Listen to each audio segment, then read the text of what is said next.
Hello friends, welcome to life easy. ಇವತ್ತಿನ ಮತ್ತೊಂದು easy recipe chicken keema gravy, ಅಥವಾ ಇದನ್ನು ನೀವು ಚಿಕನ್ ಕೋಫ್ತಾ ಕರಿ ಅಂತ ಕೂಡ ನೀವು ಕರಿಬೋದು. ತುಂಬ ಸುಲಭವಾಗಿ ಮಾಡ್ಕೊಳ್ಳೋಂಥ ವಿಧಾನ ಇವತ್ತು ನಿಮ್ಮ ಜೊತೆಗೆ ಶೇರ್ ಮಾಡ್ತಾಯಿದ್ದೀನಿ. ಚಿಕನ್ ಕೈಮಾ ಮನೇಲೇ ಮಾಡಿಕೊಂಡು ಈ ಗ್ರೇವಿ ಜೊತೆಗೆ ನೀವು ಇದನ್ನು ಮಾಡ್ಕೋಬೋದು. ತುಂಬಾ ರುಚಿಯಾಗುತ್ತೆ. ಹಾಗೆ ಇದನ್ನು ಯಾರು ಬೇಕಿದ್ರೂ ತಿನ್ಬೋದು. ವಯಸ್ಸಾಗಿರೋರು, ಮಕ್ಕಳು ಯಾರು ಬೇಕಿದ್ರೂ ತಿನ್ನೋದಕ್ಕೆ ಈಸಿ ಇರುತ್ತೆ. ಹಾಗೆ ಡೈಜೆಷನ್ಗೂ ಕೂಡ ತುಂಬ ಈಸಿ ಇರುತ್ತೆ. ಸೊ ಚಿಕನ್ ಕೈಮಾ ಮಾಡೋಂಥ ವಿಧಾನ ಹೇಗೆ ಅಂತ ನೋಡ್ಕೊಂಬರೋಣ.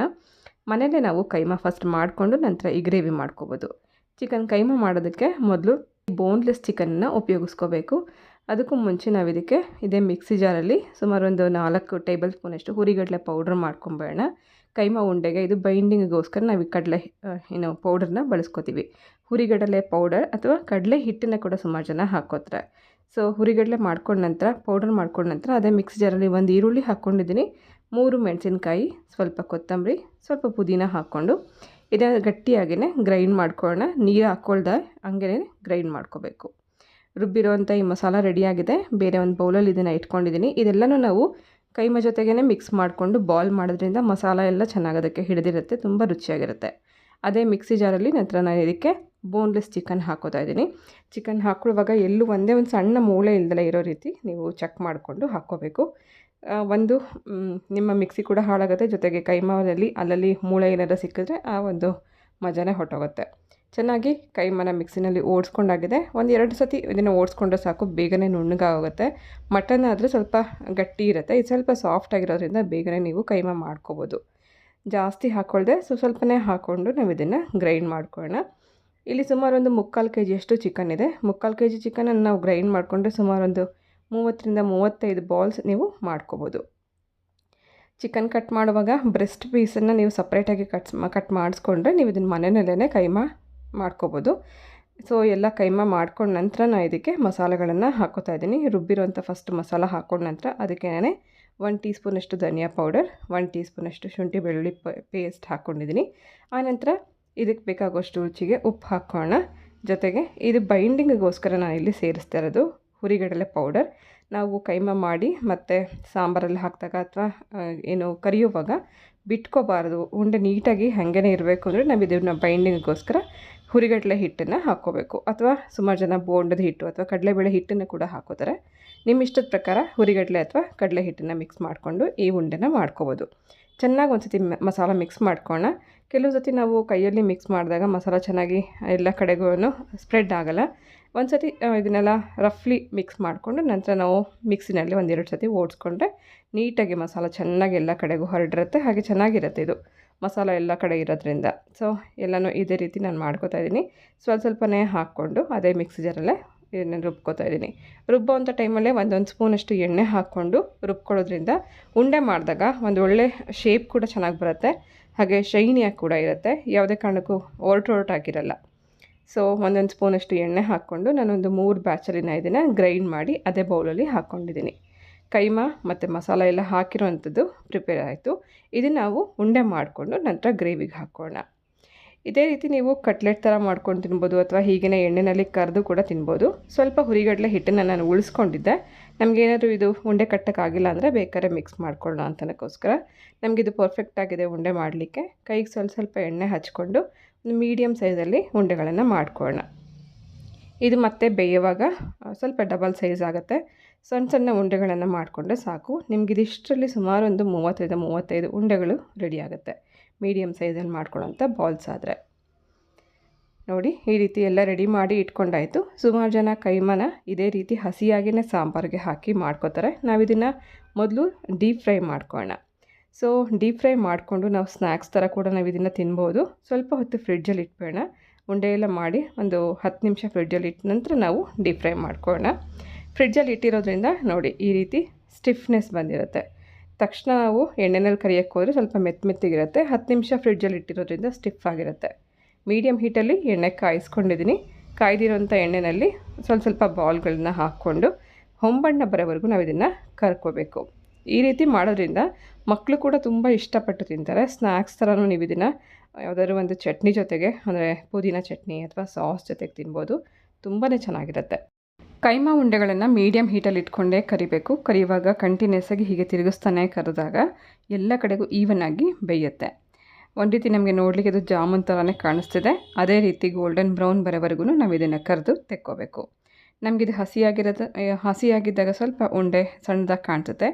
ಎಣ್ಣೆನಲ್ಲಿ ಕರೆದಾಗ ಸ್ವಲ್ಪ ದಪ್ಪ ಕೂಡ ಆಗುತ್ತೆ. ನೋಡಿ ಇದೆಲ್ಲ ಈ ರೀತಿ ಕೆಂಪಗಾಗಿದೆ. ಇದನ್ನು ಒಂದು ಸಪ್ರೇಟ್ ಬೌಲಲ್ಲಿ ತೆಗೆದಿಟ್ಕೊಂಡಿದ್ದೀನಿ. ಕೈಮಾ ಬಾಲ್ಸ್ ನೀವು ಇಷ್ಟನ್ನು ಇವಾಗಲೇ ನಾವು ಕರೆದು ಉಪಯೋಗಿಸೋಕೆ ಇಷ್ಟ ಇಲ್ಲ ಅಂತನವರು ನಿಮ್ಗೆ ಎಷ್ಟು ಬೇಕೋ ಅಷ್ಟನ್ನು ಕರೆದು ನಂತರ ನಾವು ಮಸಾಲ ಹಚ್ಚಿ ಬಾಲ್ಸ್ ಏನು ರೆಡಿ ಮಾಡಿ ಇಟ್ಕೊಂಡಿದ್ವಿ ಅದನ್ನು ಮತ್ತೆ ವಾಪಸ್ ಒಂದು ಏರ್ಟೈಟ್ ಬಾಕ್ಸಲ್ಲಿ ಹಾಕಿ ಫ್ರಿಡ್ಜಲ್ಲಿ ಇಟ್ಕೊಂಡು ಬೇಕಂದಾಗ ತೆಗೆದು ನೀವು ಸ್ವಲ್ಪ ಹೊತ್ತು ವಾರ್ಮ್ ಮಾಡಿದ ನಂತರ ಎಣ್ಣೆನಲ್ಲಿ ಕರೆದುಬಿಟ್ಟು ಮತ್ತು ನೀವು ಗ್ರೇವಿ ಮಾಡೋದಕ್ಕಾಗಲಿ ತಿನ್ನೋದಕ್ಕಾಗಲಿ ಉಪಯೋಗಿಸ್ಕೋಬೋದು. ಕೈಮಾ ಬಾಲ್ಸ್ ರೆಡಿಯಾಗಿದೆ. ಮಸಾಲ ರೆಡಿ ಮಾಡ್ಕೊಳ್ಳೋಣ. ಮಸಾಲೆಗೋಸ್ಕರ 2 ಟೊಮೆಟೊ, 2 ಈರುಳ್ಳಿ, ಸ್ವಲ್ಪ ಚಕ್ಕೆ, ಸ್ವಲ್ಪ ಲವಂಗ, ಅರ್ಧ ಸ್ಪೂನಷ್ಟು ಮೆಣಸು, 2 ಪಲಾವ್ ಎಲೆ ಇದಿಷ್ಟು ರೆಡಿ ಮಾಡಿ ಇಟ್ಕೊಂಡಿದ್ದೀನಿ. ಇದನ್ನು ಹುರಿದು ಮಿಕ್ಸಿ ಮಾಡ್ಕೋಬೇಕು. ಇನ್ನೊಂದು ಬೌಲಲ್ಲಿ ವೈಟ್ ಮಸಾಲ ರುಬ್ಕೊಳ್ಳೋದಕ್ಕೋಸ್ಕರ ಇದನ್ನೆಲ್ಲ ನಾನಿಲ್ಲಿ ರೆಡಿ ಮಾಡಿ ಇಟ್ಕೊಂಡಿದ್ದೀನಿ. ಇಲ್ಲಿ ಸುಮಾರು ಒಂದು 4 ಸ್ಪೂನಷ್ಟು ಬೇಬಿ ಕ್ಯಾಶು ಇದೆ. ಬೇಬಿ ಕ್ಯಾಶು ಅಂದರೆ ಗೋಡಂಬಿಯ ಸಣ್ಣ ಸಣ್ಣ ತುಂಡುಗಳು ಗ್ರೇವಿಗೆ ಅಂತಲೇ ಸಿಗುತ್ತೆ. ಅದಿಲ್ಲ ಅಂದರೆ 8ರಿಂದ 10 ಗೋಡಂಬಿ ಹಾಕ್ಕೋಬೋದು. ಇದ್ರ ಜೊತೆಗೆ 1 ಟೀ ಸ್ಪೂನಷ್ಟು ಬಿಳಿ ಎಳ್ಳು, 1 ಟೀ ಸ್ಪೂನಷ್ಟು ಗಸಗಸೆ, ಹಾಗೆ 1ರಿಂದ 1.5 ಟೀ ಸ್ಪೂನಷ್ಟು ಮಗಾಜ್ ಇದಿಷ್ಟನ್ನು ಹಾಕಿ ನೆನೆಸಿಟ್ಕೋಬೇಕು. ಬಿಸಿನೀರು ಹಾಕಿ ಒಂದು 10 ನಿಮಿಷ ನೆನೆಸ್ಕೊಂಬೇಡ. ಆ ನಂತರ ನೀವು ಇದನ್ನು ಗ್ರೈಂಡ್ ಮಾಡ್ಕೋಬೋದು. ಇದೆಲ್ಲ ನಿಮ್ಗೆ ಸಿಕ್ಕಿಲ್ಲ ಅಂದರೆ ಅಟ್ಲೀಸ್ಟ್ ಗಸಗಸೆ, ಎಳ್ಳು ಮತ್ತು ಗೋಡಂಬಿ ಹಾಕಿ ಕೂಡ ನೀವು ರುಬ್ಬಿ ಈ ಗ್ರೇವಿಗೆ ಹಾಕ್ಕೋಬೋದು. ಇದನ್ನು ಹಾಕೋದ್ರಿಂದನೇ ಗ್ರೇವಿ ಟೇಸ್ಟ್ ತುಂಬ ಚೆನ್ನಾಗಿರುತ್ತೆ. ಮೊದಲು ಮಸಾಲ ಎಲ್ಲ ಹುರ್ಕೋತಾ ಇದ್ದೀನಿ. 1 ಸ್ಪೂನಷ್ಟು ಎಣ್ಣೆ ಹಾಕ್ಕೊಂಡು ಈರುಳ್ಳಿ, ಟೊಮೆಟೊ, ಚಕ್ಕೆ, ಲವಂಗ ಹಾಗೆ 2 ಎಲೆ ಅಥವಾ ಪಲಾವ್ ಎಲೆ ಇದಿಷ್ಟನ್ನು ಸ್ವಲ್ಪ ಇದೆಲ್ಲ ಮೆತ್ತಗಾಗೋವರೆಗೂ ಹುರ್ಕೋಬೇಕು. ಆನಂತರ ಒಂದು ಮಿಕ್ಸಿ ಜಾರಲ್ಲಿ ಹಾಕಿ ಗ್ರೈಂಡ್ ಮಾಡ್ಕೊಳ್ಳೋಣ. ಮಸಾಲ ರೆಡಿಯಾಗಿದೆ. ಇದನ್ನು ನೈಸ್ ಪೇಸ್ಟ್ ಆಗೋ ಹಾಗೆ ಗ್ರೈಂಡ್ ಮಾಡಿ ಪಕ್ಕದಲ್ಲಿ ಇಟ್ಕೊಂಡಿದ್ದೀನಿ. ನಂತರ ಒಂದು ಬಾಣಲಿ ಬಿಸಿಗಿಟ್ಕೊಂಡು ಅದರಲ್ಲಿ ಒಂದು 2 ಸ್ಪೂನಷ್ಟು ಎಣ್ಣೆ ಹಾಕ್ಕೊಳ್ಳೋಣ. ಎಣ್ಣೆ ಬಿಸಿ ಆಗೋದಕ್ಕೂ ಮುಂಚೆನೇ ಇದಕ್ಕೆ ಡ್ರೈ ಮಸಾಲೆಗಳನ್ನು ಹಾಕ್ಕೋಬೇಕು. ಗ್ರೇವಿಗೆ ಬೇಕಾಗಿರುವಂಥ ಮಸಾಲ ನಾನಿಲ್ಲಿ ಹಾಕ್ತಾಯಿದ್ದೀನಿ. ಮೊದಲನೇದಾಗಿ 1 ಟೀ ಸ್ಪೂನಷ್ಟು ಧನಿಯಾ ಪೌಡರ್, ಅರ್ಧ ಟೀ ಸ್ಪೂನಷ್ಟು ಅಚ್ಕಾರದ ಪುಡಿ, ಅರ್ಧ ಟೀ ಸ್ಪೂನಷ್ಟು ಕಾಶ್ಮೀರಿ ರೆಡ್ ಚಿಲ್ಲಿ ಪೌಡರ್, 1/4 ಸ್ಪೂನಷ್ಟು ಅರಿಶಿನ, 1/4 ಸ್ಪೂನಷ್ಟು ಜೀರಿಗೆ ಪುಡಿ ಇದಿಷ್ಟನ್ನು ಫಸ್ಟು ಎಣ್ಣೆ ಬಿಸಿ ಆಗೋದಕ್ಕೂ ಮುಂಚೆನೇ ಹಾಕಿ ಮಿಕ್ಸ್ ಮಾಡ್ಕೋಬೇಕು. ಬಿಸಿ ಆಗ್ತಿದೆ ಅಂತ ಗೊತ್ತಾದ ತಕ್ಷಣ ಇದು ಸ್ವಲ್ಪ ನೊರೆ ಬರಲಿಕ್ಕೂ ಸ್ಟಾರ್ಟ್ ಆಗುತ್ತೆ. ಆನಂತರ ತಕ್ಷಣವೇ ನಾವು ರುಬ್ಬಿಟ್ಕೊಂಡಿರುವಂಥ ಮಸಾಲ ಹಾಕ್ಕೊಂಬೇಡ. ಸೊ ನಾವು ಫಸ್ಟು ಎಣ್ಣೆಗೆ ಹಾಕಿರೋ ಕಾರಣ ಏನಂದರೆ ಮಸಾಲ ಎಣ್ಣೆನಲ್ಲಿ ಬೀಳ್ತಾ ಇದ್ದಂಗೆ ಇದರದೇ ಒಂದು ಕಲರ್ ತುಂಬ ಒಂದು ರಿಚ್ ಕಲರ್ ಕಾಣಿಸುತ್ತೆ, ಸ್ವಲ್ಪ ಡಾರ್ಕ್ ಆಗುತ್ತೆ. ಸೊ ಹಾಗಾಗಿ ಫಸ್ಟು ಎಣ್ಣೆಗೆ ಮಸಾಲ ಹಾಕಿ ಆನಂತರ ನಾನು ಇದಕ್ಕೆ ಗ್ರೈಂಡ್ ಮಾಡಿಟ್ಟಿರೋಂಥ ಪೇಸ್ಟ್ ಹಾಕ್ಕೊಂಡಿದ್ದೀನಿ. ಅದಾದ ನಂತರ ಸುಮಾರು 1 ಟೀ ಸ್ಪೂನಷ್ಟು ಶುಂಠಿ ಬೆಳ್ಳುಳ್ಳಿ ಪೇಸ್ಟ್ ಹಾಕ್ಕೊಂಡಿದ್ದೀನಿ. ನಿಮ್ಮ ಹತ್ರ ಶುಂಠಿ ಬೆಳ್ಳುಳ್ಳಿ ಪೇಸ್ಟ್ ಇದ್ದರೆ ಈ ಟೈಮಲ್ಲಿ ಹಾಕ್ಕೋಬೋದು. ಇಲ್ಲ ಅಂತಂದರೆ ನೀವು ಟೊಮೆಟೊ ಈರುಳ್ಳಿ ಗ್ರೈಂಡ್ ಮಾಡುವಂಥ ಟೈಮಲ್ಲೇ ಶುಂಠಿ ಬೆಳ್ಳುಳ್ಳಿ ಹಾಕಿ ರುಬ್ಕೋಬೇಕು. ತುಂಬ ನೈಸಾಗಿ ಪೇಸ್ಟ್ ಮಾಡ್ಕೊಂಡಾಗಲೇ ಇದು ಒಂದು ಟೆಕ್ಸ್ಚರ್ ಚೆನ್ನಾಗಿರುತ್ತೆ. ಚೆನ್ನಾಗಿ ನುಣ್ಣಗೆ ರುಬ್ಕೊಂಡಿರೋಂಥ ಮಸಾಲ ಆಗಿರಬೇಕು. ಹಾಗೆ ರುಚಿಗೆ ಬೇಕಾಗುವಷ್ಟು ಉಪ್ಪು ಹಾಕ್ಕೊಳ್ಳೋಣ. ನಾವೀಗಾಗಲೇ ಕೈಮಾ ಬಾಲ್ಸ್ಗೂ ಕೂಡ ಉಪ್ಪು ಹಾಕಿರ್ತೀವಿ. ನಾವಿವಾಗ ಹಾಕ್ತಿರೋಂಥ ಎಲ್ಲ ಮಸಾಲ ಗ್ರೇವಿಗೆ ಎಷ್ಟು ಬೇಕು ಅಂತ ನೋಡಿಕೊಂಡು ಉಪ್ಪು ಖಾರ ಇದನ್ನೆಲ್ಲ ಹಾಕ್ಕೋಬೇಕು. ಅದೇ ಮಿಕ್ಸಿ ಜಾರ್ಗೆ ಸ್ವಲ್ಪ ನೀರು ಹಾಕಿ ಮಿಕ್ಸ್ ಮಾಡಿ ಒಂದು ಸತಿ ಇದನ್ನೆಲ್ಲ ಚೆಕ್ ಮಾಡಿಕೊಂಡು ಲಿಡ್ ಕ್ಲೋಸ್ ಮಾಡಬೇಡ. ಈ ಸಣ್ಣ ಊರಿನಲ್ಲಿ ಕುದಿಯೋ ಅಷ್ಟರಲ್ಲಿ ನಾವು ನೆನೆಸಿಟ್ಕೊಂಡಿರೋಂಥ ಈ ಎಲ್ಲ ವೈಟ್ ಮಸಾಲೆಗೆ ನೆನೆಸಿಟ್ಟಿರುವಂಥ ಅದನ್ನೆಲ್ಲ ರುಬ್ಕೊಳ್ಳೋಣ. ಇದು ಕೂಡ ನೈಸಾಗಿರಬೇಕು, ಆ ರೀತಿ ಗ್ರೈಂಡ್ ಮಾಡ್ಕೋಬೇಕು. ಬಿಸಿನೀರು ಹಾಕಿ ನೆನೆಸಿಡೋದ್ರಿಂದ ಇದೆಲ್ಲ ಸಾಫ್ಟಾಗಿರುತ್ತೆ, ಬೇಗ ನುಣ್ಣಗಾಗೋಗುತ್ತೆ. ಸೊ ಇಲ್ಲಿ ಮಸಾಲ ಕೂಡ ಚೆನ್ನಾಗಿ ಕುದ್ದಿದ್ದಾಗಿದೆ, ಚೆಕ್ ಮಾಡ್ಕೊಳ್ಳೋಣ. ಹಾಗೆ ನಾವು ಇದರಲ್ಲಿ ಈಗ ನಾವು ಕರೆದಿಟ್ಕೊಂಡಿರೋಂಥ ಕೈಮಾ ಬಾಲ್ಸ್ನ ಕೂಡ ಹಾಕಿ ಬೇಯಿಸ್ಕೋತೀವಿ. ನೀರಿನ ಕನ್ಸಿಸ್ಟೆನ್ಸಿನೂ ಕೂಡ ಈ ಟೈಮಲ್ಲಿ ನೀವು ಚೆಕ್ ಮಾಡ್ಕೊಂಡು ಹಾಕ್ಕೋಬೇಕು.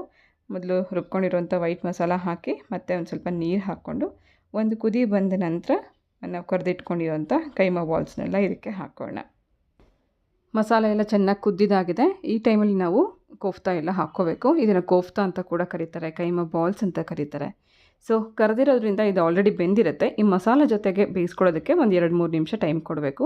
ಸಣ್ಣ ಉರಿ ಮಾಡಿ ಬಿಟ್ಬೇಡ. ಈಗಾಗಲೇ ಆಲ್ರೆಡಿ ಎಲ್ಲನೂ ಬೆಂದಿರೋದ್ರಿಂದ ಮಸಾಲ ಮತ್ತು ಕೋಫ್ತಾ ಹೊಂದ್ಕೊಳ್ಳೋದಕ್ಕೆ ಮಾತ್ರ ಒಂದು 2 ನಿಮಿಷ ಸಮಯ ಕೊಡೋಣ. ಮುಚ್ಚಿಟ್ಟು ಇನ್ನೊಂದು 2 ನಿಮಿಷ ಕುದಿಸ್ಕೊಂಡ್ರೆ ಕೋಫ್ತಾ ಕರಿ ಅಥವಾ ಚಿಕನ್ ಕೈಮಾ ಉಂಡೆ ಕರಿ ರೆಡಿ ಆಯಿತು.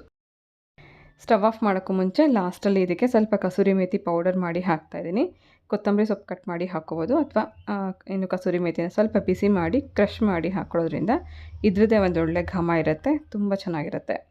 ಸೊ ಕ್ರೀಮಿ ಟೆಕ್ಸ್ಚರ್ ಇರೋವಂಥ ಚಿಕನ್ ಕೋಫ್ತಾ ಕರಿ, ಸಾಫ್ಟಾಗಿರುವಂಥ ಚಿಕನ್ ಇರುತ್ತೆ, ಹಾಗೆ ಕ್ರೀಮಿ ಇರುವಂಥ ಇದು ಗ್ರೇವಿ ಜೊತೆಗೆ ಇದು ಕಾಂಬಿನೇಷನ್ ತುಂಬ ಚೆನ್ನಾಗಿರುತ್ತೆ. ಖಂಡಿತ ಟ್ರೈ ಮಾಡಿ, ಮಾಡಿದ ಮೇಲೆ ಹೇಗಿತ್ತು ಅಂತ ಕಮೆಂಟ್ ಮಾಡಿ. ರೆಸಿಪಿ ಇಷ್ಟ ಆಗಿದರೆ ಪ್ಲೀಸ್ ಒಂದು ಲೈಕ್ ಮಾಡಿ, ನಿಮ್ಮ ಫ್ರೆಂಡ್ಸ್ ಆ್ಯಂಡ್ ಫ್ಯಾಮಿಲಿಗೆ ಈ ರೆಸಿಪಿಯನ್ನು ಶೇರ್ ಮಾಡಿ. ಸೊ ಇವತ್ತಿನ ಈ ರೆಸಿಪಿ ನಿಮ್ಮೆಲ್ಲರಿಗೂ ಇಷ್ಟ ಆಗಿದೆ ಅಂತ ಭಾವಿಸ್ತಾ ನಾನು ಹೊರಡ್ತಾ ಇದ್ದೀನಿ. ಮತ್ತೆ ಸಿಗ್ತೀನಿ ನಾಳೆ ಇನ್ನೊಂದು ಹೊಸ ರೆಸಿಪಿ ಜೊತೆಗೆ. Thank you for watching.